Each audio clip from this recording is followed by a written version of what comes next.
When you drive through Gauley Bridge in Fayette County, your eye may miss it, but on top of an abandoned railroad trestle, there's a large nest.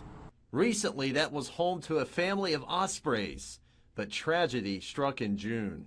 We were notified that there was trouble at the nest and that the mother seemed to be dead in the nest with the two chicks, but the father was still bringing in fish and looking very confused. Sadly, the mother was illegally shot and killed. The Gauley Bridge community was in shock. They were outraged that there was trouble at the nest site. The chicks were rescued since their odds of surviving without their mother was practically zero. The next best place was Three Rivers Avian Center near Hinton in Summers County. It was established in 1990 to take care of injured birds and eventually try to release them back into the wild. It's estimated the chicks were 3 to 4 weeks old when they were brought in. They did really well. They grew beautifully.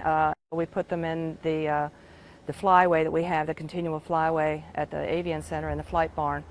And they did really well, except one of them had been sort of going downhill, just not thriving, and we eventually lost that one.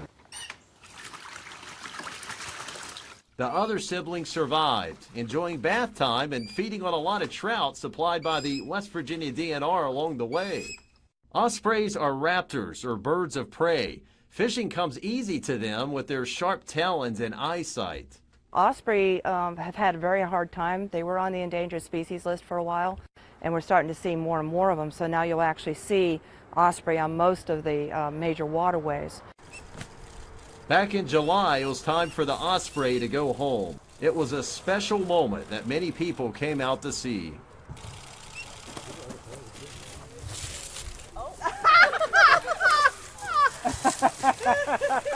Right to the bridge. Right to the bridge. Yeah!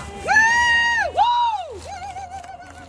We're hoping that, as he gets out and flying around, he'll be picked up by the adults and at least be able to see them and understand this is how I go fishing. In this particular case, it's even more poignant because this is a bird that really was against the odds. With Wild Appalachia, I'm Brandon Stover.